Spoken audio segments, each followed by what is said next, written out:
In this lecture, one of the main things to pay attention is the free response question that has to do with the centralization of Spain versus the fragmentation of Italy. It is a compare and contrast essay. Why one became more solid while the other one became weaker. The strong one being Spain, the weaker one becoming Italy. One of the reasons why Italy was so fragmented were the French invasions that lasted from 1494 to 1527. 1527 is a magic date because it is called the sack of Rome. This is when Rome fell and Italy basically disintegrated. It's also a symbol of the end of the Renaissance. So the French king, Charles VIII, storms through Italy when invited by the ruler of Milan in hopes of weakening Naples, later to be driven back out. Notice how Milan is going against another Italian city-state by befriending the French, and it has a tendency to backfire. So now you have Pope Alexander VI. He's a corrupt member of the Borgia family, whose children are Caesar and Lucretia.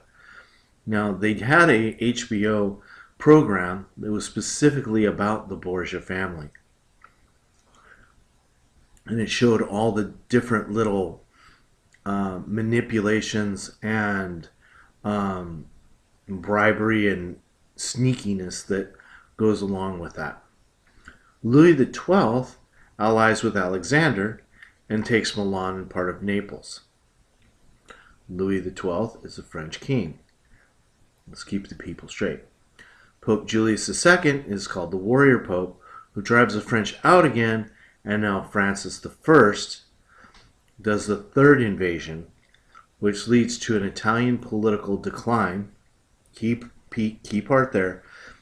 Let me repeat that. Leads to Italian political decline and the Habsburg-Valois Wars of the first half of the 16th century. Remember how I mentioned the Habsburg-Valois? The Habsburgs are the Spaniards, and the Valois is a family from the French. Niccolo Machiavelli, 1469 to 1527. This gives you a rough period of when he lived and the general period.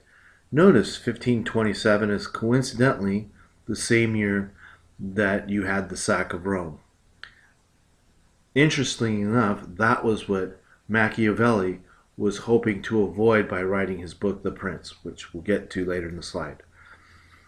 Convinced by chaos of foreign invasions that Italian political unity and independence were ends justified the means. That is an important Machiavellian quote. He concluded only a strong man could impose order on a divided and selfish people, referring to the Italians. He was an admirer of Roman rulers and citizens.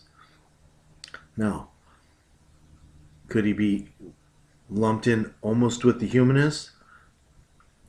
I would say yes, according to this, because he was an admirer of Roman rulers and of that type of government, which means that he was well read in their works. Virtue is the ability to act heroically and decisively for the good of one's country. The Prince, extremely important, recommends the temporary use of fraud and brutality to achieve Italian unity, and he hoped for a strong ruler from the Medici family. Key phrase there, Italian unity. Did Machiavelli achieve his goals? No. This would be a very good thing to put into the free response question. There's a portrait of Machiavelli. And now you have the revival of the monarchy. After 1450, divided feudal monarchies unified into national monarchies. That is a big change. You have the rise of towns, the alliance of growing business classes with kings, which broke the bonds of feudal society. So we're moving from more of a feudal society to one that's led by monarchs. The sovereign state has powers of taxation, war making, law enforcement, no longer resided with semi-autonomous, that means somewhat independent vassals, but with a monarch, king or queen, and royal agents, taxes, wars, laws became national rather than regional matters. So instead of it becoming cities and city-states like Oxnard, Ventura, Camarillo, it became Ventura County. Then it became bigger than that, and it became California.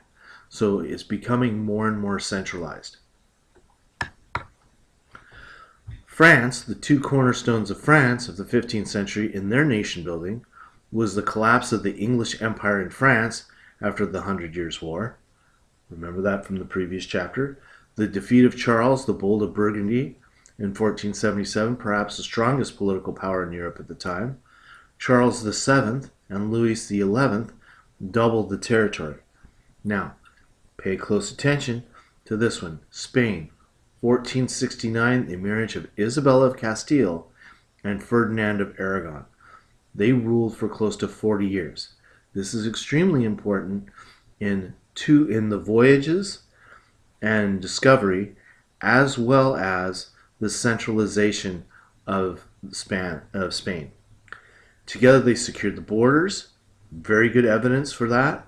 They ventured abroad militarily. They Christianized Spain. They brought Spanish church under state control, and they ended the toleration of Jews and Muslims. They sponsored Christopher Columbus, leading to the Spanish Empire in Mexico and Peru, helping make Spain the dominant European power in the 16th century. This is the golden age of Spain. Very, very important. Each country has their own time to shine, and now it's Spain's. Continue. England, the turmoil of the War of the Roses from 1455 to 1485. Lancaster versus York. 1485, the Battle of Bosworth Field seats Henry VII. He is now the first Tudor monarch. This is a relation of Henry VIII. Henry brings nobles to heel with special royal court and the Star Chamber, the Holy Roman Empire, Germany and Italy, exceptions to 15th century centralization trend, key part for that FRQ. The many princes fought off one emperor. They divided into 300 independent entities. In 1356, the Golden Bull between the Emperor Charles IV and major territorial rulers established 7-member electoral college, elected emperor, and provided some trans-regional unity. Imperial Reichstag is created. This is a picture from Albert Dürer of an African slave that was a servant of one of his friends, and he also was a friend of this person, and he painted her picture. And that's where we'll stop, at the Northern Renaissance.